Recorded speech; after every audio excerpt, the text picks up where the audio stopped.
दोस्तों, आजकल जब भी कोई व्यक्ति अल्ट्रासाउंड एग्जामिनेशन कराने जाता है एब्डोमेन का, पेट का, तो यदि उसकी सारी चीज़ें सामान्य हैं, तो 2 चीज़ें अक्सर लगभग-लगभग हर अल्ट्रासाउंड में या मेजॉरिटी ऑफ अल्ट्रासाउंड में लिखी रहती हैं।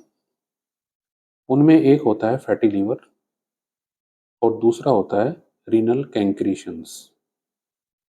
एक होता है फैटी लीवर और दूसरा होता है रीनल कैंक्रीशंस। ये क्या होते हैं? देखिए, सामान्यतः जब आप समझते हैं कि लीवर जो है वो हमारे शरीर के डिटॉक्स का एक काम करता है। जो भी चीज़ हम खाते हैं वो कहीं न कहीं लीवर में मेटाबोलाइज़ होती है।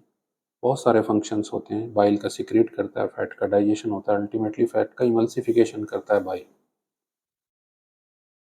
नॉर्मल जो लीवर सेल्स होती हैं, जब किसी कारणवश वो लीवर सेल्स फैट से रिप्लेस होने लग जाती हैं या उनका डिजेनरेशन होने लग जाता है, नष्ट होने लग जाती है और उनकी जगह पे फैट एक्युमुलेशन हो जाता है, तो उस कंडीशन में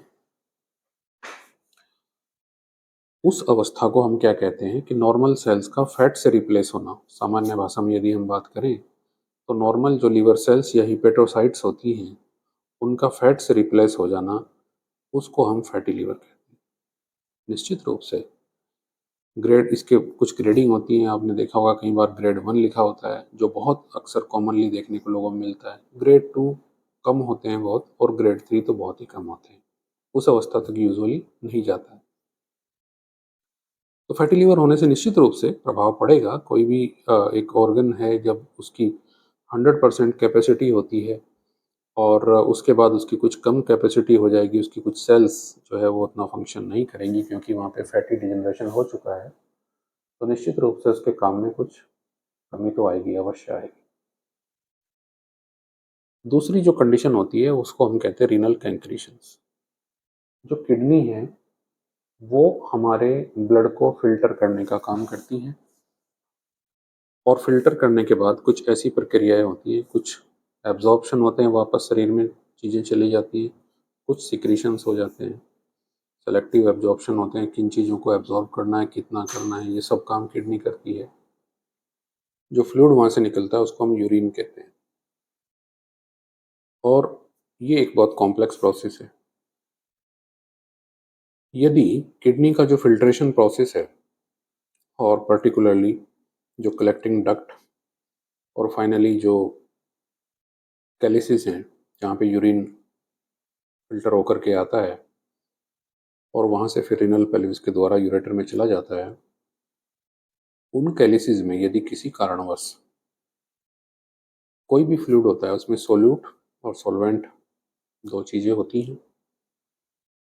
यदि जो सोल्यूट है उसकी मात्रा ज़्यादा होगी, तो वहाँ पे प्रेसिपिटेशन होने के साथ-साथ धीरे-धीरे, जैसा कि आप देखते हैं कि पाइप्स में या किसी फ्लूइड को काफ़ी समय तक रखे रहने से उसकी कुछ फ्लेक्स जम जाते हैं, बुरादा जैसे जम जाता है, उसको कैंक्रीशन कहते हैं, रेत, ग्रेवल। और वहीं उस रेत के चारों तरफ जब वो धीरे-धीरे करके बड़ा होने लग जाता है, तो वही एक स्टोन होता है। स्टोन की फॉर्मेशन की वो एक पहली प्रक्रिया है, उसको रीनल कैंक्रीशन कहते हैं। तो ऐसी अवस्था में सचेत हो जाना चाहिए कि देयर इज़ सम प्रॉब्लम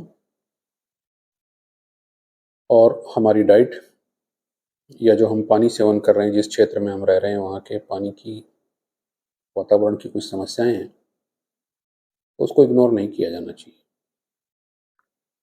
ना ही फैटी लिवर को इग्नोर किया जाना चाहिए, क्योंकि यदि फैटी लिवर ग्रेड 1 भी है, तो आपको सचेत होना चाहिए कि आगे ये ग्रेड 2 में ना जाए। ग्रेड 1 में यूजुअली बहुत अधिक प्रॉब्लम नहीं होती है, लेकिन फिर भी कुछ लोग यदि गैस बनने या कुछ फैटी मील के डाइजेशन से संबंधित समस्या अगर किसी को होती है, तो वो मैनेजेबल होती है, but usually grade 1 fatty liver में बहुत अधिक समस्याएँ नहीं होती हैं। अब बात ये आती है कि इन चीज़ों से कैसे छुटकारा पाया जाए? देखिए, जहाँ तक फैटी लिवर से बचने की बात है, तो उसके लिए 2-3 उपाय बहुत महत्वपूर्ण हैं।